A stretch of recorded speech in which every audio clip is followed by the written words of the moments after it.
Acho que estamos ao vivo. Então, boa tarde. Para Boa quem não me tarde. conhece, eu sou a Luciana Holtz, fundadora e presidente do Instituto Oncoguia. E a gente está aqui hoje, né, então, com um convidado super especial, que já está Obrigado. ficando meio de casa, que é o Dr. Arnaldo. O Dr. Arnaldo é urologista, trabalha no ICESP, Sim, no Hospital Sírio-Libanês e em algumas outras instituições. E ele está aqui comigo hoje, gente, para a gente falar especificamente, usando um pouco a data de ontem, que foi considerado o Dia do Homem, para falar sobre os cânceres mais comuns da parte geniturinária, é sim, isso? Tá? Então exato. a gente vai falar e a gente vai focar, dar realmente mais atenção sobre o câncer de próstata, que acho que todo mundo já sabe, mas eu vou pedir para o doutor Arnaldo falar um pouquinho para a gente. É o mais comum, realmente o tipo mais comum de câncer no homem, e que infelizmente está cercado de desafios, né, de preconceitos, de barreiras, de tabus, de falta de informação de qualidade. Claro que a gente também tem no Brasil problemas sérios de acesso, muitas vezes o paciente está na fila esperando para passar com um especialista, esperando para começar um tratamento. Então, a gente vai tentar falar um pouquinho de tudo isso e sempre garantindo para que chegue a vocês uma informação de muita qualidade. Então, para quem estiver chegando agora, a gente não vai falar hoje dos cânceres da mulher, né? Então, a gente vai focar hoje nos cânceres do homem. E, então, aproveita para compartilhar o link, marca aí amigos, tio, pai, vô, que precisa ouvir um pouquinho, especialmente sobre saúde masculina. Certo, Arnaldo? Exato. Bom, queria agradecer mais uma vez o convite do pessoal do Instituto Oncoguia, aqui nomeado e representado pela Luciana. E realmente esses bate-papos eles têm sido muito produtivos, né? A gente tem conseguido alcançar uma população grande de pessoas e que são pessoas que às vezes são atingidas diretamente pelas informações, que são pessoas, são homens, no caso do que a gente está falando hoje, homens que têm o problema ou que simplesmente estão na faixa de idade que podem ter problemas de câncer geniturinário, e que se beneficiam dessas informações que a gente traz e muitas vezes vão procurar atendimento baseado no que a gente está conversando. E isso que você falou, Lu, é super importante também para as pessoas que estão assistindo, que não são homens, as mulheres que estão assistindo ou as pessoas que estão fora das faixas etárias, se preocuparem também com os familiares, os amigos, as pessoas que estão em volta, porque muitas vezes a gente vê diagnósticos de doenças avançadas que poderiam ter sido resolvidas há muito tempo e aquilo teria sido só uma fase da vida da pessoa e não uma coisa que ia se arrastar pelo resto da vida, como infelizmente a gente ainda vê, principalmente no serviço público e em diversos outros lugares, né, do mundo. Então, acho que o objetivo é exatamente esse, é trazer essa informação para as pessoas, para entender e conscientizar que não é só ir vivendo no automático, que infelizmente o nosso corpo ele traz algumas falhas genéticas, ele acaba sendo, devido a várias atividades que a gente tem ao longo da vida, ele acaba sendo atingido e tem consequências tudo que a gente faz. Algumas coisas estão nas nossas mãos, outras não estão, mas de qualquer jeito a combinação disso pode resultar numa doença. E como a gente já falou várias vezes, acho que é sempre importante frisar, a enorme maioria dessas doenças, quando diagnosticadas numa fase inicial, elas conseguem ter taxas altíssimas de cura, né? E quando a gente fala de cura, a gente fala de uma doença que essa pessoa teve e que foi tratada e aquilo passa a ser a história da pessoa, não mais uma coisa do dia a dia que ela vai acordar pensando naquilo, que aquilo vai atrapalhar ela, vai atrapalhar as pessoas que estão em volta dela, né? Então acho que é importante a gente entender isso, que uma atitude de hoje, ou do paciente, ou de quem está em volta dele, pode mudar a vida, tanto desse paciente como de quem está em volta dele. A gente estava falando aqui um pouquinho antes até de começar, da importância da gente não fazer de conta que o assunto não existe. E parece que isso é mais comum nos homens, né, Sim, Arnaldo? sim.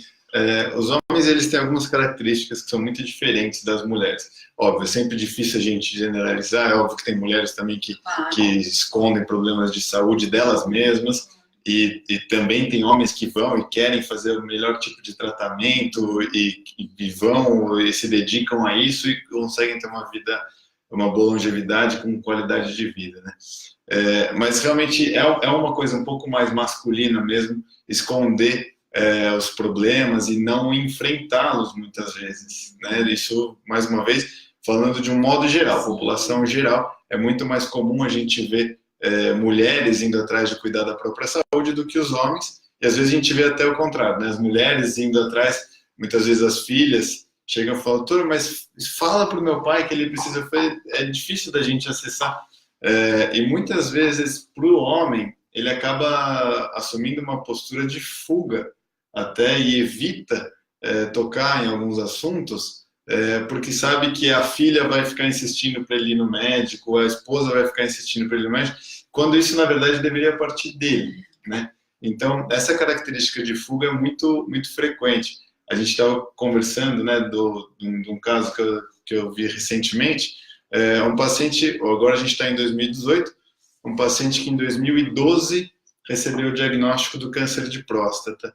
Na época, esse câncer de próstata estava numa fase inicial em que ele poderia ter feito um tratamento efetivo, e agora a gente está falando 6 anos depois, né? Isso foi em 2012, agora a gente está falando 6 anos depois. Lá em 2012 ele não fez nada. Ele não fez nada. Então, assim, quando ele teve esse diagnóstico, se ele tivesse seguido o tratamento certinho, e pelos vários fatores envolvidos nisso, desde fatores pessoais, sociais, aonde ele estava, como foi esse atendimento e as condições que ele tinha para fazer esse atendimento, ele não fez nada.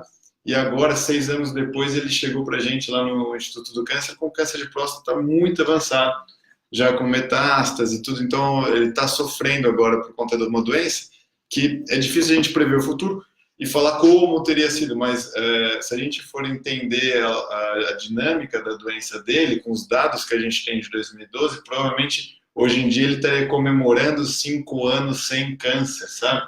E poderia estar com uma vida muito mais tranquila, né? E quando a gente vai pensar, eu questionei ativamente, porque meu objetivo não era necessariamente dar bronca, porque muitas pessoas têm medo de falar com o médico e com as pessoas da área da saúde, achando que vão levar uma bronca por uma coisa que fizeram no passado, né? Então, às vezes, tenta até omitir, tenta esconder aquilo, quando sabe que fez alguma coisa que não foi o mais adequado. Mas o nosso objetivo é sempre pensar daqui para frente, né?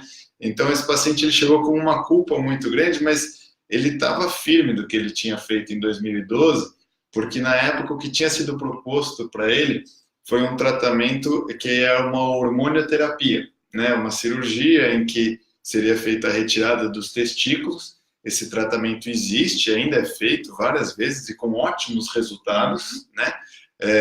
Mas não são todas as pessoas que têm câncer de próstata que precisam tirar os testículos. E também muitas vezes quando a gente orienta a retirada do testículo, isso traz benefícios enormes para o paciente, né? Só que ele talvez não tenha conseguido entender ou não tenha sido explicado de um modo que ele pudesse entender.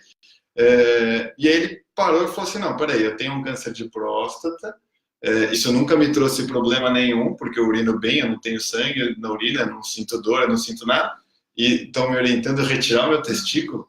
Ele falou, não, isso não faz sentido nenhum, eu não vou mais no médico. E ele só foi procurar atendimento novamente quando ele começou a sentir dores no corpo, são dores fortes, né? São as dores de metástase nos ossos, são dores que incomodam brutalmente, né? E obstrução de urina, enfim, todos os sintomas que vêm com as doenças avançadas, né? Então a gente fica, nesse caso desse paciente, eu perguntei ativamente para ele, não com o intuito de criticá-lo, nem de dar bronca, mas de tentar entender o que é que fez, exatamente, o que é que fez esse paciente tomar essa postura e, baseado nisso, como que a gente pode evitar que outras pessoas tomem essa mesma postura, né? E isso vem desde esse caso em que ele já tinha o diagnóstico, até as pessoas que falam, melhor eu não ir no médico, vai que eu descubro alguma coisa, né? E acho que tem aquela história, né, Arnaldo? Ninguém quer achar um câncer mesmo, né? Óbvio que ninguém quer achar. Mas, já que a gente não tem saída, é infinitamente melhor achar pequenininho, exato, né, do que a gente ainda brinca, né? Tem pessoas que falam, eu não vou fazer o exame porque quem procura acha, né? E a gente ainda fala que tem muita gente que acha e porque achou pode curar. Claro, exatamente. Mas, Arnaldo, vamos então pensar um pouco, né? Que deve estar cheia de mãe, esposa, ou então, quem sabe, até muitos homens nos assistindo. Sim. Qual é o recado para eles, né? O que hoje é cuidar da saúde do homem, pensando especificamente na próstata? Claro. Na verdade, a próstata, a gente tem que entender que a próstata é um órgão que tem a sua função no corpo do homem. Ela produz o líquido que vai nutrir os espermatozoides, enfim, está muito relacionado com essa parte da ejaculação. E ela tem essa função, só que ela fica num lugar muito ruim, se a gente for pensar. Na divisão do corpo é muito diferente quando a gente tem um problema, por exemplo, problema no nariz, vamos supor, tem desde uma espinha até qualquer problema maior, qualquer coisa é muito visível, é um lugar em que a gente vê, então todo mundo vê e fala, nossa, tem alguma coisa no seu nariz, enfim, tem alguma coisa assim, e fica muito fácil de detectar qualquer problema. Os órgãos como o rim e a próstata, eles são muito internos, né? A gente conversou no dia 21 de junho, né, sobre o câncer de rim, e esse é um dos grandes problemas também do câncer de rim, a gente pode fazer esse paralelo com o câncer de próstata, são órgãos totalmente internos, que você olha para a pessoa, você não tem a menor ideia se o rim dela está funcionando ou não, se a próstata dela tem algum problema ou não.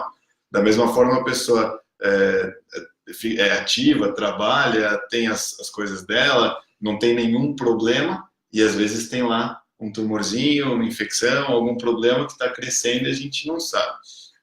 Da mesma forma, a gente vê a pessoa, não tem como saber. A gente examina, aperta, vai atrás, faz tudo isso, muitas vezes também não. Então, a gente tem que entender que muitas vezes, se a gente for esperar ter algum sintoma e ter algum start do corpo, isso pode ser tarde. Então, a gente tem que pensar nas idades, para cada idade, qual é o tipo de câncer que está mais relacionado. E não cabe a população que não trabalha na área de saúde sair procurando para ver qual que é a idade que ela tem que pesquisar um determinado câncer. Esse é o trabalho do médico, né? Do pessoal que trabalha na área de saúde. Foi para isso que essas pessoas estudaram tantos anos, né? E trabalham com isso exatamente para poder dar esse suporte para a população. Assim como um engenheiro, um dentista, um advogado, um publicitário, um lixeiro, cada um tem que se preocupar com a sua profissão, né? Então, eu sempre fui muito curioso com carros, caminhões, máquinas, essas coisas. Eu adorava ficar vendo os mecanismos do caminhão de lixo. Meu pai ficava me ensinando, tinha um monte de alavancas me mostrando as coisas. Eu achava super interessante. Só que não é o meu trabalho. Então, se eu for deixar de estudar alguma coisa de câncer de próstata para entender como funciona, isso passa a ser um hobby, mas não é o meu papel na sociedade, vamos dizer assim. O papel do médico é exatamente esse, eu entender para cada paciente que vier atrás de mim, num determinado contexto dele, entender para esse paciente eu preciso ver se ele tem ou não tais coisas. Então, muitas vezes, com isso que a gente estava conversando, de alguns homens cada vez mais, felizmente, procurarem atendimento à saúde, quererem estar online, ali, fit, com a saúde em dia, muitas vezes vêm pacientes com 30, 35, 40 anos que vão ao médico para uma consulta de check-up, né? São vários hospitais, vários laboratórios e várias clínicas que hoje em dia já tem esse esquema de check-up e que na hora que a pessoa chega para fazer um check-up, eles já fazem uma triagem e falam, não, você é homem, você tem tantos anos, você tem antecedente de tal coisa, então você precisa passar com o uro, com o dermato, com o cardio. Pronto. Ah, não, você precisa passar com não sei quem. Então, isso já está muito bem definido em vários setores, e esse papel no serviço público de saúde é representado pelo médico de família, né? Nos postos de saúde, nas UBSs, distribuídas aí ao longo de todo o nosso país. Então, precisa, sim, ir ao médico, muitas vezes, e o nosso grande objetivo é exatamente esse, não estou sentindo nada, o que eu preciso fazer? Ah, não, e essa consulta costuma ser uma consulta muito mais simples, muito mais rápida, muito mais efetiva. É um check-up. A gente vê, tá tudo certo. Colhe o exame aqui, faz o exame ali, resolvido, volta no ano que vem, volta dali a 2 anos, ou repete o exame daqui a 5 anos. Enfim, dá essa orientação, né? Então isso é super importante. E aí, de acordo com a idade, algumas doenças são mais prevalentes. Como a gente estava falando do câncer de próstata, né? A idade que a gente tem que começar a se preocupar, pelo menos pensar sobre ele, é a partir de 40 anos, né? Pessoas com menos de 40 anos, é impossível de ter um câncer de próstata com menos de 40. Impossível não é, né? Mas realmente é uma coisa que sai completamente das nossas estatísticas e não tem muita indicação. Então, o que a gente fala normalmente, isso mudou, né, recentemente. Antes a gente brincava, era 40, 45, depois 45, 50, né, que é a idade. E por que essa diferença? Porque tem algumas pessoas, se por exemplo o pai dessa pessoa, alguém na família próximo teve câncer de próstata e com uma idade mais baixa, teve câncer de próstata mais jovem, a chance desse paciente cujo familiar teve câncer de próstata jovem é maior dele ter também do que o resto da população. Então, nessa pessoa especificamente, a gente tem que investigar antes. Então, a investigação, por exemplo, para quem teve o pai que teve câncer de próstata, começa hoje em dia com 45 anos. Mas tem alguma indicação assim? Se o pai teve com 60, tem 10 anos antes, tem alguma coisa assim? Não, na verdade a gente, para todos os homens, de um modo geral, até bem pouco tempo atrás se indicava que a partir dos 45 anos fizesse o exame de PSA, né, que é o exame do sangue, que vai medir o PSA, ele é uma substância que a gente tem no sangue, que os homens têm no sangue, que é a próstata que produz PSA, não tem nenhum outro órgão no corpo que produza o PSA, a não ser num contexto de câncer, com metástase, enfim. Então, todo homem que tem próstata, ele tem um nível de PSA no sangue, isso é normal. As mulheres não têm próstata, logo elas não têm PSA no sangue, se dosar o PSA vem zero. E o que a gente vê muitas pessoas perguntando, vê muita gente no consultório falando, nossa, eu tive um exame de PSA alterado. E vem assim, estou com câncer, muitas vezes nega e foge, como a gente estava falando desses pacientes, e muitas vezes não quer nem ir atrás, né? E na verdade o PSA alto não é igual ao câncer de próstata, né? O PSA é um exame que a gente usa para ver se está tudo bem ou se tem algum problema com a próstata. Muitas vezes tem um PSA super alto e não tem nada a ver com câncer, né? Às vezes é uma infecção da próstata, às vezes é alguma atividade que essa pessoa faz que causa um traumatismo anal, ou ali na região da próstata, e isso pode fazer subir o PSA, né? Muitas vezes o próprio aumento benigno da próstata, acho muito importante a gente falar essa palavra benigna, pode aumentar e muitas vezes aumenta bastante o valor do PSA. Então não é porque a pessoa tem um PSA alterado que ela necessariamente tenha um câncer de próstata, mas ter o PSA aumentado, isso traz para a gente a informação de que tem algum problema na próstata. Pode ser um problema benigno, pode ser um problema de infecção, de traumatismo, de qualquer coisa, e pode também ser um câncer. Então, cabe ao médico que recebe essa informação ir atrás e tentar diferenciar a infecção, câncer, aumento benigno, o que é, para daí, dependendo disso, poder tomar as providências necessárias, né? Então, está indicado, sim, fazer o PSA para os pacientes acima de 45 anos. A gente conversou na época do Novembro Azul, que teve uma grande discussão, né, entre será que tem que fazer isso em todo mundo ou não tem que fazer, porque a gente sabe que muitas vezes fazer o PSA pode trazer o diagnóstico do câncer de próstata e nem todos os cânceres de próstata precisam fazer cirurgia, precisam fazer hormonioterapia, enfim, tudo isso. Então, muitas vezes, o câncer de próstata ele pode ser acompanhado, né? É a vigilância ativa que a gente estava falando. E o questionamento é exatamente esse. eu vou operar todo mundo que tem câncer de próstata? Não, nem todo mundo precisa ser operado, mas precisa ser acompanhado. Então começou-se a questionar, será que eu preciso mesmo fazer PSA em todo mundo? Será que a gente não vai estar trazendo uma ansiedade na população geral desnecessária, né? E é por isso que foi feita toda essa discussão, se deve, não deve, em quem que deve ser feito. Então a orientação oficial, hoje em dia, não é todos vocês, homens com mais de 45 anos, façam o PSA toque retal. Não é isso. É todos vocês, homens acima de 45 anos, procurem o seu urologista, né? E com base nisso, você, junto com o seu urologista, vai decidir se é bom ou não para você fazer essa pesquisa. A ideia é que exista uma personalização do cuidado, sim, né? sim, Do atendimento claro. Ali. Eu acho, eu gosto muito disso, apesar de achar um pouco perigoso, né? Sim. Porque acho que o que preocupa, né, Arnaldo, é que na realidade o que a gente está vendo é que no Brasil Sim. os casos estão sendo descobertos avançados. Sim, estão sendo. Então acho que a gente, não sei se a gente já está preparado para essa mudança. A gente deveria talvez ter focado mais tempo, né? Vamos geral, sim, né? Conscientizar mais, de repente conseguir diminuir a incidência primeiro, né? Conseguir descobrir um pouco mais no estágio inicial. Mas acho que se houver essa personalização, né? E se os homens conseguirem ser atendidos e terem um cuidado aí necessário acontecendo, eu acho que tudo bem, a informação tem que chegar e o cuidado tem que estar acessível, claro, né? Esse olhar do urologista é super importante que esteja acessível.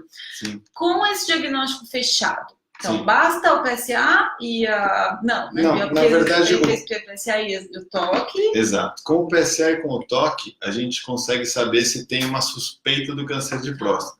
PSA alto, toque alterado, não é igual a câncer de próstata. Para a gente confirmar que a pessoa tem mesmo câncer de próstata, ela precisa fazer a biópsia. É diferente de um câncer de rim, por exemplo, em que a gente pode, às vezes, tirar o rim ou tirar o tumor do rim sem uma biópsia, porque os exames de imagem, as tomografias, as ressonâncias, elas já trazem para a gente um grau de precisão em que a gente vê uma tomografia e você sabe, você vê, não, isso aqui tem 99% de ser um câncer de rim. Então, você não precisa fazer a biópsia para poder tratar. O câncer de próstata é diferente. A gente ainda não chegou com os exames de imagem a uma precisão tão grande. Então, hoje em dia, a gente ainda precisa fazer a biópsia. E sem essa biópsia, a gente não consegue fazer nenhum tipo de tratamento. Tem alguns casos em que PSA super alto, paciente com já imagens na cintilografia óssea, que é um exame que a gente faz para ver se tem câncer nos ossos ou não, do estadiamento do câncer de próstata. Muitas vezes a cintilografia está alterada, o PSA está super alto, a gente fala, nossa, é quase 100% de certeza que esse paciente tenha um câncer de próstata avançado, com metástase no osso, mas hoje em dia a gente não está autorizado a tratar esse paciente se a gente não tiver uma biópsia confirmatória. Então, a história é essa, a gente pega da população geral quem tem risco aumentado de ter câncer de próstata. Dessas pessoas, a gente vai analisar caso a caso para ver quem que é importante ou não fazer o PSA e o toque retal. Dessas pessoas, a gente, se tiver alguma alteração no PSA ou no toque, a gente indica a biópsia, e aí, fazendo essa biópsia, a gente vai saber, é câncer ou não é? É maligno ou é benigno? E aí, com base nessas informações, a gente vai falar, então, é maligno, então a gente tem que fazer o estadiamento, que é entender, já que sim, a partir de agora, a gente sabe que esse paciente tem câncer de próstata, que estágio que está? Será que agora que eu sei o comecinho, será que já avançou um pouco? Será que avançou muito? A gente não consegue saber só com a biópsia. Então, a gente precisa fazer outros exames exatamente para entender esse tipo de câncer deste paciente, se ele está nos ossos, se ele está nos linfonodos, se ele está na bexiga, enfim, qual a repercussão que ele está causando. E dependendo de onde que esse câncer está, se ele já espalhou ou não, o tratamento vai ser completamente diferente, né? Então, hoje, o que a gente tem de opção de tratamento? Depende do estágio, né, Lu? Então, assim, para os estágios iniciais, realmente, o que a gente tem é a cirurgia, a radioterapia, hoje em dia, cada vez mais está se falando também do HIFU, né? Mas é uma coisa que ainda está bastante em estudo. Que é um não tipo tá... de radioterapia? Não, o HIFU, as pessoas confundem um pouquinho com a radioterapia pelo fato de quando a gente faz a cirurgia, a gente retira a próstata. Quando a gente faz a radioterapia, isso já está muito bem na cabeça das pessoas. Quando a gente faz a radioterapia, a gente não tira nada da pessoa. A gente faz uma irradiação.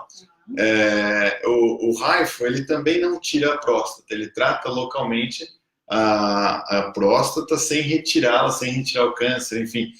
Mas é uma coisa que ainda está bastante em estudo, assim como a crioterapia, a braquiterapia, são alternativas à cirurgia, que já foram tentadas diversas alternativas, e que até hoje o que está comprovado é a cirurgia, que é a prostatectomia radical, ou seja, a retirada completa da próstata, e a radioterapia. O HIFU, ele tem se mostrado como uma boa alternativa, mas ainda está em fase de estudo. A gente já tem no Brasil. Tem no Brasil, tem alguns hospitais que já têm o HIFU. Sempre para o câncer no estágio inicial. No estágio inicial, exatamente. Porque nesse estadiamento, nesses exames que a gente está falando, assim como na biópsia eu quero saber se é maligno ou benigno, no estadiamento eu quero saber está localizado ou está disseminado. Então, se ele está localizado, eu preciso de um tratamento localizado. E o tratamento localizado tem ou retirar a próstata, já que o câncer está só lá, ou fazer a radioterapia nela e na região ao redor dela, ou fazer o HIFU nela também, assim como a crioterapia e a braquiterapia. Então é uma coisa focada naquela região. Quando a gente está falando de um câncer de próstata que é descoberto num estágio mais avançado, não adianta necessariamente eu tratar a próstata. Eu posso até melhorar os sintomas locais do paciente, porque muitas vezes ele está muito avançado e está causando uma obstrução urinária, está causando um efeito de compressão na pelve, que é muito ruim para o paciente, traz muito desconforto. Então, a gente tem que tratar localmente também. Mas não é só o tratamento local que vai resolver, por exemplo, uma metástase no ombro, na coluna, né? Enfim, uma disseminação da doença. E aí a gente precisa dos outros tratamentos, né? O tratamento multimodal, que basicamente a gente está falando da hormonioterapia, né? Essa hormonioterapia, que é aquilo que a gente conversou no começo, sobre a retirada do testículo. O objetivo da hormonioterapia que a gente fala não é dar hormônio, isso é uma coisa que as pessoas confundem também. A hormonioterapia a gente retira, a gente tenta zerar ou deixar em níveis praticamente zero a testosterona, né, que é o hormônio masculino, e o câncer de próstata responde muito à testosterona.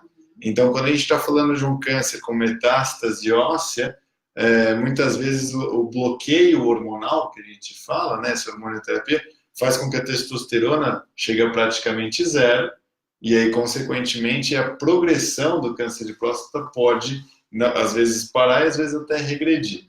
Então, esses pacientes com metástase ósseas, muitas vezes eles vêm com um nível de PSA acima de 20, 30, às vezes 100, às vezes 300, né? São níveis bastante elevados, e quando a gente começa essa hormonioterapia, a gente tem que acompanhar tanto o nível de testosterona cair quanto o nível de PSA. É muito frequente no consultório, no ICESP, tudo, a gente vê pacientes que chegam, eles já sabem exatamente o que eles querem do segmento, né? Então eles vêm para fazer os exames, para ver se está dando tudo certo, eles já querem saber, testosterona e PSA, né? Porque você vai ver, não, ixi, minha testosterona está alta, então tem alguma coisa errada, você está tomando remédio direito, enfim. Mas aí não é remédio oral? Tem também. Daí tem diferentes opções. Isso. Porque a gente está falando de bloquear a testosterona. Então, bloquear a testosterona, a gente tem vários tipos de remédio e tem até cirurgia, né? Então, se a gente for pensar, quem produz mais de 90% da testosterona do homem são os testículos, né? Então, na hora que a gente retira os testículos, a gente causa uma castração nesse paciente, a gente bloqueia o hormônio, bloqueia a produção da testosterona, e aí, para o câncer de próstata, não importa o que você fez para zerar a testosterona. O que importa é que a testosterona esteja baixa, né? Então, se você deixou a testosterona baixa às custas de retirar o testículo, ou às custas de medicamento injetável, ou comprimido oral, para o câncer de próstata tanto faz. Para ele o que importa é que a testosterona esteja baixa. Mas é importante deixar claro que isso a gente está falando num contexto de uma doença disseminada. num contexto de uma doença mais avançada. Mas que, infelizmente, é a Sim. nossa realidade hoje, Infelizmente certo? é a realidade, até por isso tudo que a gente está Bom, antes conversando. que a gente vá embora, temos perguntas. Eu sei que nós temos perguntas no Instagram e temos perguntas aqui. Deixa eu acompanhar aqui perguntas de quem está acompanhando a gente. Então, a gente está com a Maria de Lourdes Almeida, falando aqui pra gente boa tarde. Boa tarde. E ela acho que falou uma coisa que a gente acabou não falando, por mais Tá. a gente já chegou lá na frente, mas ela está perguntando sintomas do câncer de próstata. Tá. Acho que a gente pode Vamos falar um pouquinho disso. Perfeito. Uma coisa que é importante... Nossa, agora que eu pensei, depois a gente podia até pensar num desenho. Não, num desenho, que eu gosto da outra aula a gente fez, uns desenhos. Mas isso já que está todo mundo acompanhando a gente na internet, depois vocês podem dar uma pesquisada, ver um pouquinho onde fica a próstata, enfim, como que funciona isso no próprio site do Instituto. Tem também alguns desenhos, alguns esquemas que eu acho que são interessantes de ver. Mas para a gente entender quais são os sintomas do câncer de próstata, a gente tem que entender muito bem aonde está a próstata, né? E é isso que é o mais importante. A próstata, como a gente conversou, ela é um órgão super interno, ele fica super dentro do corpo do homem, que a gente não tem acesso palpando a barriga, enfim, nem o glúteo, nem nas pernas, nada disso. E ela fica imediatamente embaixo da bexiga, ela fica colada na bexiga. Então, a gente imaginar aqui, tendo a bexiga, onde a gente acumula a urina, para esvaziar, a uretra, que é o canal por onde sai a urina, ela passa exatamente no meio da próstata, né? Então, a próstata, ela fica como uma rosquinha e a uretra passa no meio. E toda a urina, quando a gente vai urinar, quando a gente vai esvaziar, ela tem que passar, os homens, ela tem que passar no meio da próstata. Então, se a gente tem um aumento da próstata, seja ele benigno, ou seja ele pelo câncer de próstata, ou algum nódulo na próstata do câncer, ele pode invadir a uretra, ele pode invadir o canal da urina. E ao invadir o canal da urina, ele dificulta o esvaziamento da bexiga, né? Então, óbvio, é sempre importante a gente falar que o câncer de próstata em estágio inicial, ele não dá sintomas. Simples assim. Então, quais são os sintomas para eu saber que a pessoa está com um câncer com estágio inicial? Não existe, né? Não tem. Se tiver sintoma, muito provavelmente já está avançado. Então, os sintomas são basicamente relacionados com a urina, né? Então, pode dar sangramento na urina, pode dar dificuldade para esvaziar. E a dificuldade, eu sempre costumo explicar para os pacientes que o esvaziamento da bexiga é uma coisa muito parecida com um encanamento, né? Então, a gente tem a caixa d'água, que é a bexiga, isso vai sair por um encanamento, que é a uretra, e como todo encanamento, se tiver algum problema, ele pode entupir, ele pode vazar. E o que é muito comum, os pacientes entendem quando a gente fala de uma mangueira, né? Então, imagina que você ligou a mangueira na torneira, ela está vazando água ali, alguém vai lá e pisa nessa mangueira. Então, pode ser até que não obstrua completamente a passagem da água, mas diminui o fluxo, né? Começa a ficar mais difícil sair. Exatamente. E o que os pacientes referem normalmente é isso. Então, o jato da urina começa a ficar mais fraco, com isso a bexiga acaba demorando mais tempo para esvaziar. Então, aquilo que o paciente levava, enfim, 30 segundos, 20 segundos para esvaziar a bexiga, ele passa a levar 1 minuto, 1 minuto e meio, e isso para conseguir esvaziar. E muitas vezes, quando ele sai do banheiro, ele sente que sobrou um pouco de ar. Ele fala, nossa, dali a 1 hora, 2 horas ele já tem que ir de novo. Ou à noite ele começa a ter que levantar mais vezes e várias vezes para ir ao banheiro. Mas isso é importante a gente falar, que são sintomas relacionados à próstata, não necessariamente ao câncer de próstata, né? Então são sintomas que levam a gente a investigar, a pesquisar, né? E ver o que está causando esse problema. É muito frequente esses sintomas que a gente está conversando. É muito frequente que alguns pacientes pensem assim, não, isso é normal da idade. Meu pai acordava à noite para urinar, eu estou começando a acordar, tudo bem, eu estou ficando mais velho, isso acontece. Ou eu estou perdendo um pouco de urina, né? Fica com a incontinência e aí começa a usar fralda. Então, o tratamento para a incontinência não é a fralda, é ir atrás e entender o que está acontecendo. né? Bom, tem uma muito boa aqui, né? Acho que no pacote Mitos e Verdades. Ixi, né? lá, essas são as Sil... melhores. a Valquíria está perguntando se andar de bicicleta pode dar câncer de próstata. Tá, isso do É comum Mythbusters, né? É. Sim, esse aí é cancelado, tá?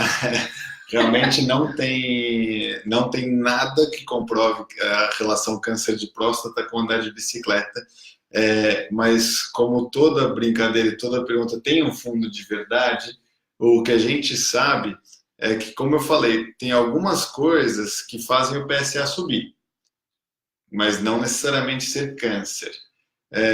Andar de bicicleta, se a gente for pensar na posição onde fica apoiado, onde a gente fica apoiado quando está sentado na bicicleta, a gente fica apoiado no períneo, que é a região entre o escroto e o ânus. Essa região é bem onde fica apoiada a próstata, né? Então, o que acontece? Se por algum motivo tem muito trauma no períneo, tem muita pancada no períneo, isso pode fazer com que o PSA aumente um pouquinho. A próstata, ela funciona como se fosse uma esponjinha cheia de PSA.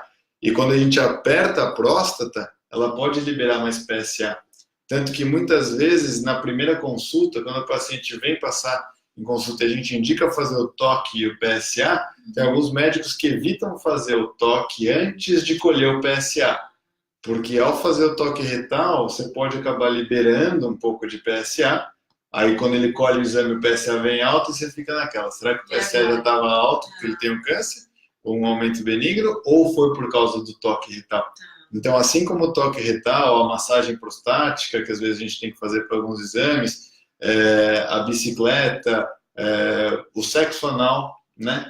Se a gente for pensar, a atividade de sexo anal, fiquem apertando constantemente a próstata. É uma coisa que a gente tem que falar, as pessoas têm que saber.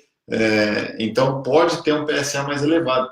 Mas isso precisa ficar muito claro, que não é o PSA elevado que é igual ao câncer de próstata. Não, tudo leva a essa personalização do tratamento, né, Exato. Arnaldo? Tem que olhar caso a caso, Exato. né? História familiar, né? O que você faz, o que você vive. Né? Imagina o seu ciclista. Claro, exatamente. Então, é uma coisa que a gente acaba perguntando mesmo, né? Então, você anda de bicicleta, você anda a cavalo, você tem relações anais, você, enfim, qualquer coisa que possa movimentar, atrapalhar, bater, machucar a próstata, isso pode aumentar o PSA, mas não aumentar o risco de câncer de próstata.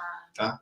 Bom, a Silvinha está perguntando, acho que uma coisa que a gente já falou um pouquinho, mas ela está perguntando se o câncer de próstata com metástase óssea precisa de cirurgia. Às vezes sim. O objetivo da cirurgia, quando a gente tem um câncer de próstata com metástase óssea, deixa de ser a cura do câncer e mais o controle local, né? Quando o câncer de próstata está só na próstata, esse controle local já representa muitas vezes a cura. Quando o câncer de próstata está na próstata e em outros lugares, como no osso, como a Silvinha falou, a gente faz às vezes a cirurgia para tratamento desses sintomas que a gente conversou, que a próstata pode causar. Mas a gente sabe que se tem o câncer de próstata em outros lugares, as metástases, a cirurgia na próstata não vai resolver esses cânceres, esses implantes de metástase, e a gente vai precisar de outro tratamento, como hormonioterapia, por exemplo. A Mônica também está fazendo uma pergunta bastante interessante, Arnaldo. Uso de testosterona para aumentar a massa muscular pode causar câncer de próstata? Não, isso já foi bastante investigado. E até se for ver nas bulas da testosterona, das pessoas que estão fazendo reposição, a gente vai ver que uma coisa que é muito importante antes de começar a fazer o uso de testosterona é passar com o urologista meio que para ter certeza, volto a falar certeza, em medicina é super complexo, difícil da gente falar. Ficar mais seguro. Exatamente. Mas para avaliar se tem ou não tem o câncer de próstata, né? Porque se a gente estiver falando de um tratamento para o câncer disseminado, o que a gente quer é zerar a testosterona. Mas para o câncer de próstata localizado, a testosterona não vai ter nenhum efeito, né? Óbvio, ela comentou aí na reposição de testosterona para ganho de massa muscular. A gente entra numa questão super polêmica, controversa da saúde do homem, que a gente estava aqui comentando, que o homem não vai muito atrás, ele foge de tratamentos, mas isso tem mudado. Às vezes tem mudado, ele costuma na hora de mudar um hábito, algumas pessoas elas mudam exatamente para o oposto, né? Exagera para o outro lado. Então, é a questão que a gente tem em alguns casos exagero de uso de hormônios, de saúde, uma falsa saúde, Sim, né? Se a gente for sim. pensar, uso de anabolizantes, porque ele quer se sentir mais saudável. A testosterona é um hormônio que os homens produzem, as mulheres também, mas enfim, é um hormônio masculino que traz para o homem muito bem-estar, uma sensação de força, de ânimo, enfim, e que com a idade a testosterona tende a diminuir. Então, tem muitos casos em que a reposição de testosterona é indicada e faz muito bem para o paciente, muito, muito bem. Só que tem que saber para quem que vai repor essa testosterona. Pegar um rapaz, um homem de 40 anos que esteja com os níveis normais de testosterona e começar a dar testosterona para essa pessoa, muitas vezes pode estar causando um mal para ela. Esse mal ainda não está nada comprovado de ter relação com o câncer de próstata, só respondendo mais uma vez, mas toda a reposição hormonal tem que ser muito bem acompanhada. Ó, a Silvinha está fazendo mais pergunta aqui pra gente. Peraí, eu já faço sua pergunta, Silvinha, eu vou tentar seguir uma ordem aqui. Tem um paciente que perguntou até por inbox hoje de manhã, ele está falando que para um paciente com câncer de próstata que faz uso do Zoladex, Sim. Qual que é a sua recomendação para lidar com as ondas de calor causadas pelo medicamento? Nossa, para homem, né? Tem mesmo então, os efeitos colaterais? Sim. Os pacientes eles perguntam mesmo quais são os efeitos, né, que eles vão ter tomando o Zoladex. Esse é um dos que faz o bloqueio hormonal. Sim. O Zoladex ele é uma injeção, né, que a gente aplica no paciente. Ele pode ser a cada 3 meses, que é normalmente o que a gente mais faz. Tá. Se a gente for pensar a vantagem em relação à orquiectomia, que é a retirada do testículo, é que uma vez que você retirou o testículo, está retirado. Ele vai ficar com a testosterona baixa para sempre, a não ser que você reponha essa testosterona. Para pacientes mais jovens e que ainda tem uma preocupação com o nível de testosterona e não querem ficar assim para o resto da vida, pelo motivo que for, foram criados esses medicamentos, né, em que você consegue um nível de castração, que a gente fala, ou seja, você bloqueia a testosterona como se tivesse retirado o testículo, mas sem retirar o testículo. Arnaldo, essa conversa ela existe? Sim. Assim, você senta na frente do seu paciente, fala, temos a opção cirúrgica. O nosso objetivo aqui é fazer a castração hormonal. Para isso eu posso fazer uma cirurgia e para isso eu posso te dar um remédio. Exato. E mesmo assim, esse remédio que você pode dar, pode ser como o Zoladex, né, que a gente conversou, uma injeção que pode ser dada a cada 3 meses. E se você for pensar que a injeção vai ser dada a cada 3 meses, é muito fácil do paciente não deixar passar a dose e não deixar de tomar, porque ele sabe que a cada 3 meses ele vai ter que tomar aquilo lá e fica na agenda dele. É diferente de um paciente que vai tomar um comprimido todo dia. E aí chega um dia que ele pega, sai para o trabalho, esqueci do comprimido. Então, você perguntou essa questão, mas tem comprimido oral para isso? Tem. Eles têm efeitos muito bons também, muito bons, só que alguns deles... E sempre para doença com metaóssea ou já com uma doença às vezes mais avançada? Doença localmente avançada ou com indícios, né? Muitas vezes a gente fala da metástase óssea porque é uma coisa que a gente consegue ver no exame, comprovar, enfim. Mas tem pacientes que a gente fala sobre a recidiva bioquímica, né? Que é quando ele operou ou fez radioterapia, enfim, fez um tratamento para um câncer de próstata localizado. O segmento depois desse tratamento é com o PSA e de repente o PSA começa a subir. E a gente pensa, bom, se o PSA está subindo, é sinal que pode ter ainda alguma coisa de câncer de próstata nesse paciente se desenvolvendo, progredindo. Vamos ver se a gente descobre onde é. E aí a gente faz um reestadiamento. É a pergunta da Carol. Então vamos emendar uma Após na a outra. cirurgia, se o PSA volta a subir, significa que o paciente teve metástase? Não, então exatamente isso.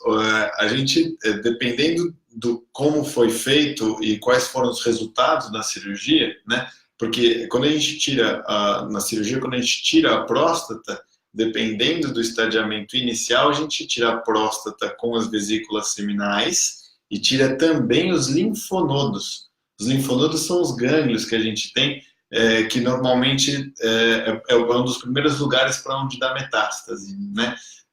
Eu lembro até na época que eu estava na faculdade, o câncer de próstata, quando ele tinha metástase nos linfonodos, ele era considerado super disseminado.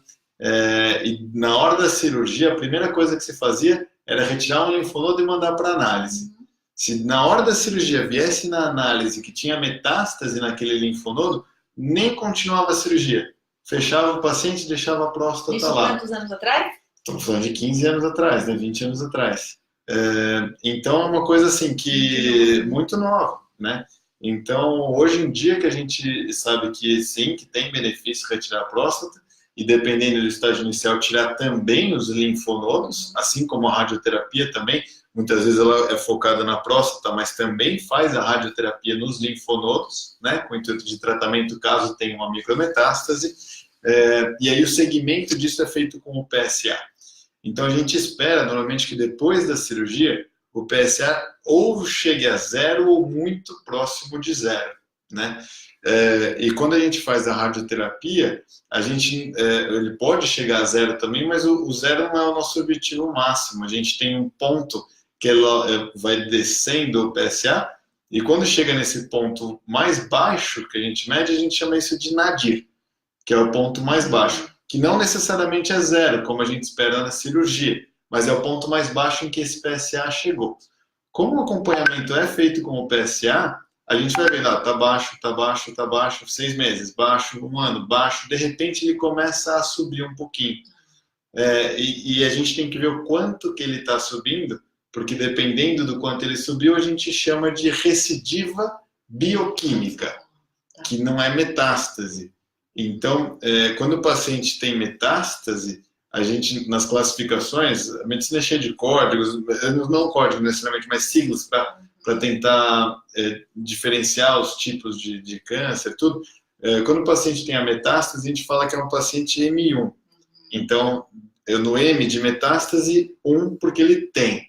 Quando ele não tem, é M0. Você está falando do TNM, Exato, né? Exatamente. Então, quando a gente termina a cirurgia de próstata, o tratamento local, o TNM ele vai mostrar exatamente para a gente o estadiamento. Então, por exemplo, um T2, que mostra que o câncer estava localizado na próstata, o M de navio referente aos linfonodos, então se ele for um M0, mostra que não tinha nenhuma metástase nos linfonodos, M0, M de metástase, não tinha nenhuma metástase. E então, para o paciente que está ouvindo a gente, sim, onde ele pode saber que ele é de TNM? no laudo anatomopatológico. Vai estar escrito lá. Está escrito, está escrito. Isso é importante. E, na verdade, ele pode saber, checando nos exames dele, muitos dos dados, e eu acho até importante. A gente teve uma conversa, né, outro dia, sobre câncer de bexiga, e a gente ficou vendo, eu acho que até que vale a gente aproveitar aqui para falar sobre os questionários, né, que a gente tem do Instituto, das pesquisas, né, exatamente para entender, tem questionários tanto para médicos quanto para pacientes, com o objetivo da gente entender quais são as principais dúvidas, o que as pessoas sabem ou não sabem a respeito da própria doença, né? Muitas vezes desafios, as dificuldades que encontrou para conseguir fechar o diagnóstico, para começar o tratamento. Sim, né? Sim. Então, uma dessas perguntas, eu lembro bem no questionário de bexiga que a gente estava conversando, era bem isso, muitas pessoas não sabiam qual era o tipo de câncer que ela tinha. Ela falou, não, como que tipo? De bexiga. Mas tem vários, né? Assim como o câncer de próstata, tem vários tipos, e não só os tipos, mas o quanto ele está disseminado ou não. Então, esse estadiamento do TNM que a gente está falando, ele tem um estadiamento clínico inicial, que é quando a gente faz a ressonância magnética, a cintilografia óssea, os exames de sangue e a biópsia.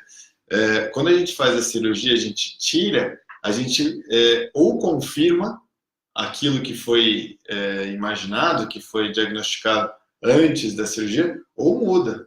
E muitas vezes muda.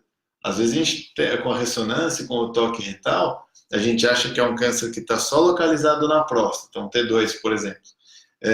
E aí quando vem o anatomopatológico, ele me mostra que estava invadindo a vesícula seminal. Então ele já é um T3. O que isso vai mudar? Vai mudar que a chance desse paciente ficar curado completamente varia de acordo com esse estágio. Da mesma forma, o N dos linfonodos, então se for um N0, a chance de cura e de não ter mais nenhum problema é maior do que se for um N1, e não só de cura, mas de precisar de um tratamento a mais, né? E o M, a mesma coisa. Então, isso que a gente estava conversando, a gente está falando do M0. Um paciente com recidiva bioquímica, ou seja, o PSA começou a subir, não necessariamente ele tem metástase, ele pode ser um paciente com recidiva bioquímica M0, em que a gente não achou em nenhum lugar, fez todos os exames possíveis. Tem que ter investigado. Exatamente, tem que ter investigado, porque se tiver, a gente começa a tratar. Muitas vezes a gente começa a tratar mesmo sem achar. Então, na recidiva bioquímica, dependendo, mais uma vez, do contexto do paciente, da idade, da expectativa de vida, de vários fatores individuais, se a gente vai tratar, mesmo sem saber aonde está esse câncer de próstata, onde está essa metástase, a gente muitas vezes começa o tratamento, tá? Fernando, olha só, o Marcos Almeida está falando genial esses esclarecimentos. Muito obrigado, Marcos. E eu acho que eu queria que você falasse um pouco dessa pergunta da Silvinha, Sim. porque ela está falando o seguinte, né, que ele, alguém, né, deve ser alguém da família dela, toma Zoladex e Zytiga, tá? Acho que é importante você explicar. E eu imagino que ele deve estar sentindo muita dor, porque ela menciona que ele toma também gabapentina, morfina. E as dores continuam muito intensas. O que mais que dá para fazer? Sim. Então, acho que a gente está falando de um outro nível ainda, Sim, né? A gente está falando de uma doença provavelmente não só com metástase, como uma doença de difícil controle, né? Quando a gente está falando da hormonioterapia, um nome que se falava muito, hoje em dia se fala cada vez menos, até com o objetivo de diminuir o preconceito, é a castração, né? Quando a gente tira a testosterona, a gente fala que quimicamente a gente está castrando esse paciente. Ele está sem testosterona, ele está castrado. E tem um tipo de câncer que a gente chama ele de resistente à castração. O que é isso? É quando ele já está com a testosterona super baixa, ou seja, ele está castrado, e mesmo assim o PSA continua subindo, né? Então, esse câncer de próstata resistente à castração, ele tem sido, não sei se eu posso usar essa palavra, mas ele é o alvo, hoje em dia, das medicações mais novas, né? Porque todas essas medicações a gente acaba usando para ver, sempre que você vai colocar uma medicação nova no mercado, você tem que ter certeza de que ela vai trazer benefício e não malefício. Então, são testes químicos, depois faz testes em animais, até o momento em que começa a ser utilizada para ser distribuída e utilizada para seres humanos, né? E mesmo nos seres humanos, a gente não pega, o paciente testa um medicamento, sendo que a gente sabe que, por exemplo, a cirurgia vai super bem, eu vou arriscar não fazer cirurgia nesse paciente para tentar um tratamento novo que pode não dar certo. Então, a gente começa a usar esses medicamentos nos casos mais avançados, em que já está sendo usado tudo que existe de disponível, e mesmo assim esse paciente continua tendo uma progressão. Então a gente testa, vamos dizer assim, meio naquela foi testado que isso não vai fazer mal, provavelmente, e a gente quer ver se ele vai te ajudar. Tudo que a gente tem não está sendo suficiente. O senhor aceita fazer esse tipo de tratamento? O senhor quer tentar? E muitas vezes isso dá certo.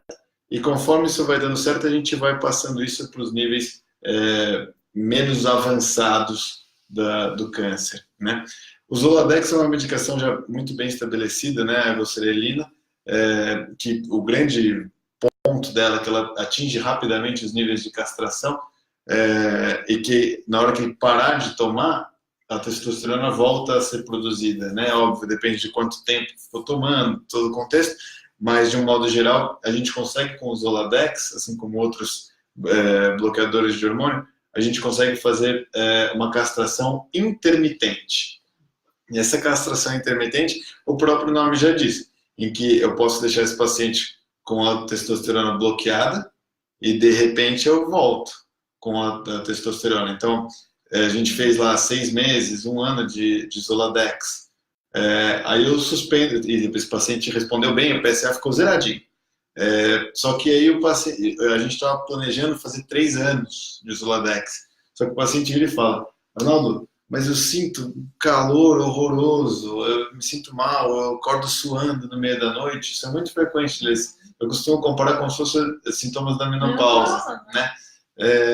Então a gente fala, nossa, mas isso te incomoda? Nossa, me incomoda muito.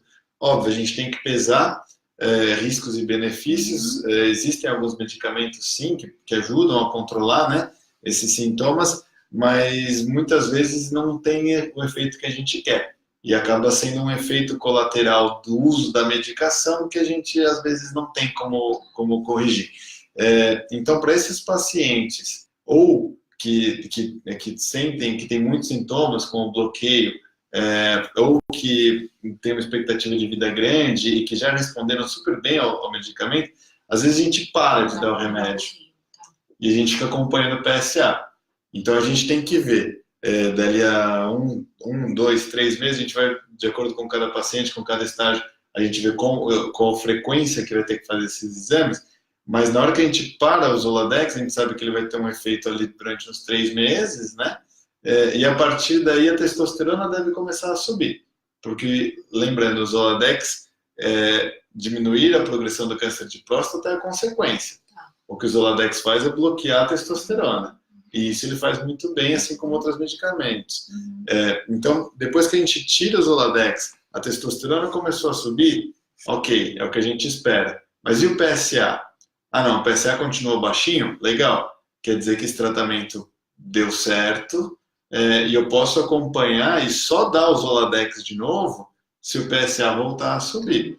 Então, dá para a gente controlar bem assim com essa castração intermitente, que é uma das vantagens de não retirar o testículo, se for pensar. E né? para esse caso da Silvinha, que ela está contando, que acho que o pai, alguém da A questão dela, pelo que eu entendi, é mais dor.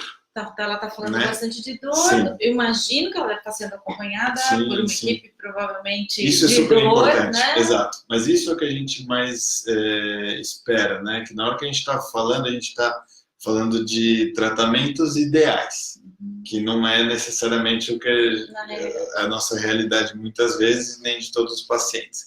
Então, um paciente que esteja com muita dor, a ponto de, como a Silvinha falou, de estar tomando morfina, estar tomando gabapentina, que ela comentou, tudo, são medicamentos para dor forte, né? Não precisa ser médico, não precisa ter estudado nada, a gente sabe, a morfina é um opioide que tem um efeito super forte para analgesia, né? Para tirar a dor, e ele tem efeitos colaterais também, né? Como todas as medicações, quase todas as medicações.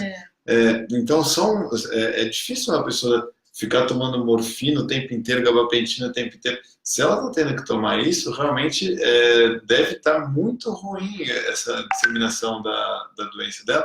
E existem, sim, vários medicamentos e, às vezes, até alguns procedimentos que a gente fala de denervação. Muitas vezes, tanto infiltração, denervação, enfim, alguns procedimentos que se faz com o intuito de diminuir a dor. Pacientes que têm dor refratária, essa palavra se deve ouvir algumas vezes, refratária é quando um tratamento não dá certo apesar de estar sendo feito direito. Então, a dor refratária é aquela dor que não resolve mesmo tomando todos os remédios e que parece ser o caso da Silvinha. Que é o irmão dela. Tá. Então, uma das coisas que pode ser feita eventualmente é uma radioterapia para as metástases com o intuito de diminuir a dor, né? Então, aquilo que a gente conversou da radioterapia, ela tem um efeito local muito bom para o câncer de próstata, né? Mas a gente precisa entender também que para um câncer mais agressivo, para um câncer que está atingindo... Ela está ouvindo a gente aqui de pertinho, Ana. Ela teve o doutora Ana, câncer muito agressivo. Exato. E o irmão dela tem 54 anos. Então, um paciente super jovem, né? E normalmente quando o câncer ele vem em pacientes mais jovens, a tendência que a gente vê realmente de serem tumores mais agressivos, ainda mais se ele já está com metástase óssea, tendo que tomar bastante medicação. É uma situação muito delicada essa que a Silvinha está trazendo para a gente, mas que certamente tem muitas pessoas nessa mesma situação. Mas acho que a recomendação é que ela volte para o onco, né? Imagina que na verdade. Provavelmente, se ele está tomando essas medicações, ele já está acompanhando com o urologista e com o oncologista, e muitas vezes, dependendo do contexto em que ela tiver, também com uma equipe de dor específica, independente da... Ah, o Instagram está acabando. Temos que falar tchau para a turma do Instagram. Muito bom. Tchau, tchau para quem acompanhou. Tchau, tchau. Obrigado. Então, a gente tem que entender exatamente isso, né? Porque provavelmente ela precisa de um acompanhamento da equipe de dor, e essa equipe de dor muitas vezes envolve oncologistas, clínicos gerais, anestesistas, né? Enfim, vários médicos e vários profissionais de saúde envolvidos nisso. Mano, chegando um monte de dúvida aqui, a gente vai ver o que a gente consegue responder. Claro. Eu acho que tem mais aqui, a Carmen está contando que o pai está fazendo químio, ele tem 88 anos, está muito mal, e que ela está pensando em pedir para parar com a quimioterapia nele. Sim. Pois o meu pai não está comendo e está muito fraco. Ótimo. A quimioterapia, como todos os remédios, nenhum remédio, até onde eu sei, foi feito para fazer mal para ninguém. O objetivo dos remédios é fazer bem, é ajudar. Mas os remédios têm efeitos colaterais. E a quimioterapia tem esses efeitos colaterais também, muito sabidos, inclusive que ela está mencionando aí. Então, na hora que a gente vai fazer um tratamento, a gente tem que ver se o paciente aguenta, né? Tem um termo que a gente usa que é o status performance, né? Que é entender, existem várias classificações em que a gente leva em consideração, assim, desde o paciente anda, ou o paciente está sempre acamado ou em cadeira de rodas. É um paciente que tem condição de cuidar de si mesmo ou depende totalmente de alguém cuidando dele? De acordo com coisas como essa, a gente consegue ter uma ideia do status desse paciente, né? Ela falou 88 anos. 88 anos para muitas pessoas é muito, para outras pessoas é pouco. A minha avó tem 97, ela fala que ninguém com menos de 90 sabe nada da vida, né? Ela fala, não, menos de 90 não vem falar comigo, é tudo criança. Então, esse paciente com 88 anos, eu estou acompanhando um senhor agora com 91 anos, e o grande objetivo dele é ficar bem, porque ele quer pegar o carro dele e ir para a praia toda semana, como ele faz. Então ele veio preocupado e falou, não, tá difícil porque eu estou usando fralda, e eu pego meu carro, vou com minha esposa para a praia toda semana, e tá me incomodando isso. Olha a preocupação, com 91 anos. Então, se a gente for pensar, a idade que ela falou, 88, não é limitante, porque tem muitos pacientes com 88 anos que toleram super bem a quimioterapia, e aí faz muito bem para eles, mas tem pacientes, como parece ser o caso dele, que não está tolerando tão bem. Não então, está comendo, está sim, muito fraco. Esse questionamento dela precisa, sim, ser levado para a equipe que está cuidando dele, exatamente, talvez, para repensar. Vamos pensar, qual que é o benefício que a gente está criando com essa quimioterapia? É que reduz o câncer. Só que qual que é o prejuízo que ela está trazendo? Talvez ele esteja muito fraco, não esteja conseguindo comer, e aí, às vezes, é questão da gente dosar em diminuir, realmente, como ela falou, é chato a gente pensar nisso, né? Vamos pedir para parar a quimioterapia, que é um tratamento que, em teoria, era para fazer o bem, é uma coisa muito polêmica. De tomada de decisão doída. Exatamente. Mas pode ser temporária, não? Pode ser temporária e pode ser benéfico, né? O objetivo claro, é esse. Claro. Então, na hora de começar um tratamento desse, a gente para e vê, não, pera, esse paciente aguenta a quimioterapia? Acho que sim. Vamos começar? Vamos começar. E na hora que você começa o tratamento, você tem que acompanhar. Certamente a gente nunca dá quimioterapia e fala, volta daqui a um ano, né? É um acompanhamento que precisa ser muito próximo, né? De pertinho, exatamente. E nesse acompanhamento de pertinho, a gente vai perceber esses sintomas. Ah, não, tá fazendo mal para ele não tá conseguindo comer, não tá? Então, pera e vamos rever o tratamento. Nós voltamos para o PSA. Vamos nele. Olha aí, dúvidas de mitos aqui importantes, vou colocar na lista do Oncoguia aqui. Bom, uma é se o consumo demasiado de carboidrato pode aumentar o PSA. Olha. E a outra está na linha da bicicleta, que é se andar de moto. Sim. Causa câncer de próstata porque aquece o órgão. Não. A questão da moto... Bom, vamos em ordem, né? Primeiro o carboidrato. Do carboidrato, eu vou passar essa aí. Eu nunca ouviu falar nada disso. Assim, já ouvi falar, mas nunca consegui achar nada que comprovasse nada disso, né? Hoje em dia, volto alguns passos. A gente sempre fala, o objetivo do Instituto Oncoguia, de vários institutos de ONG sérios, é trazer informação de qualidade comprovada. Uma coisa base científica, claro. E infelizmente ainda a gente pode, se você procurar no Google relação carboidrato com câncer de próstata, talvez você até ache alguma coisa. Agora, se isso tem mesmo embasamento científico, eu realmente desconheço. E a história sobre da a moto? parte da moto é igual a parte da bicicleta. Uhum. É a questão realmente do traumatismo, né? Mas que não está relacionada com câncer de próstata, está relacionada com o eventual aumento do PSA. Mas o aumento do PSA não tem nada a ver com o câncer. O que tem a gente, vamos supor, esse paciente que anda de moto, alguém, enfim, no contexto familiar social dele, que ande de moto e tem um PSA elevado, quer dizer que ele pode ter câncer de próstata? Calma. Fica 15 dias sem andar de moto, faz de novo um PSA. É uma coisa mais ou menos assim que a gente faz, sabe? Bom, Silvinha, agradecer as respostas, espero que te ajude aí a caminhar e a cuidar melhor do teu irmão. E aí eu deixei aqui de propósito uma última, que acho que talvez possa servir de orientação para muita gente que esteja acompanhando a gente, Arnaldo, que na verdade assim, ela fala que os homens da minha família são muito resistentes. Não são só da sua família. Pois é, não está sozinha, né? Não está sozinha para cuidar realmente da saúde, que o famoso quem procura acha lá é dia a dia, né? Então não vou fazer minha parte. Né? E ela está perguntando como é que ela pode fazer a parte dela. Né, para começar a mudar a realidade dentro de casa, e aí como filha, como irmã, como neta, como esposa, e acho que essa pode ser nossa resposta final. Estrategicamente colocada. Pois e realmente, para que você estiver ouvindo a gente, tenho certeza que você já passou por isso, que você pode estar enfrentando uma série de desafios. Eu não sei se você tem a resposta, mas eu estou curiosa. Essa resposta não é difícil, não. Na verdade, a primeira coisa que a pessoa deve fazer, quem está querendo ser ajudado ou ajudar, é se informar, né? Então, o simples fato dela estar acompanhando a gente aqui nesse live, já mostra para ela, já mostra para a gente que ela é uma pessoa que está seguindo o caminho certo, né? Porque muitas vezes, quando essa pessoa vai atrás de um familiar, um amigo, enfim, e dá aquele chacoalhão e fala, você tem que ir atrás. A pessoa que não quer ir atrás, ela responde, por quê? Né? Não vou, porque quem procura acha, né? E aí muitas vezes a pessoa não tem muita abertura e não tem muito embasamento para explicar o porquê que ela está querendo, está chamando a atenção dessa pessoa. Então, na verdade, assim, muitas vezes não precisa necessariamente chegar e falar eu quero que você vá fazer os exames, eu quero. Na verdade, não é isso. É simplesmente trazer essa informação, que é uma informação que não adianta a pessoa negligenciar e fingir que não existe. São coisas claras, evidentes e estudadas. E a gente, assim, num live, a gente conseguiu rapidamente ter perguntas e comentários de muitas pessoas que estão vivendo essa situação, né?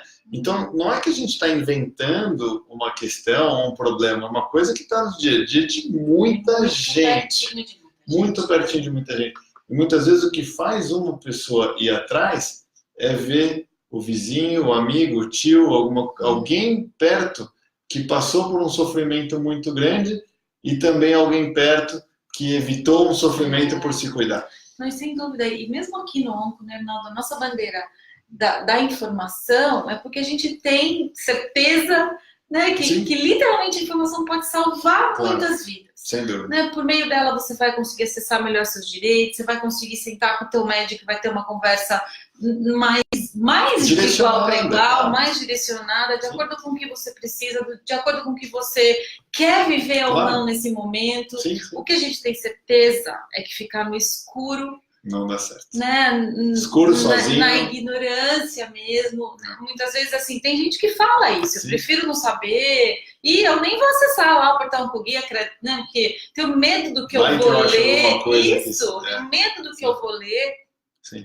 E de verdade, que a gente tem certeza, com uma série de exemplos, inclusive de pessoas que nos procuraram, que tiveram acesso à nossa orientação pelo 0800 também, é que a gente conseguiu ajudar muito e que a pessoa conseguiu se ajudar, conseguiu transformar a vida, muitas vezes, de um pai, de um parceiro, de uma esposa, e que acho que o mundo do câncer, como ele ainda é cheio de tabus, né, Arnaldo?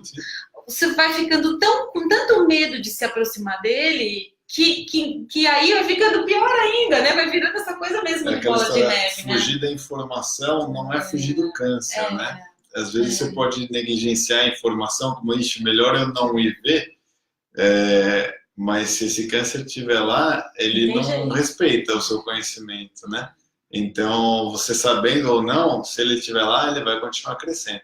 A questão é que você sabendo, você pode tomar providências para evitar que ele continue crescendo ou que ele tenha um crescimento desenfreado e traga problemas muito ruins, né?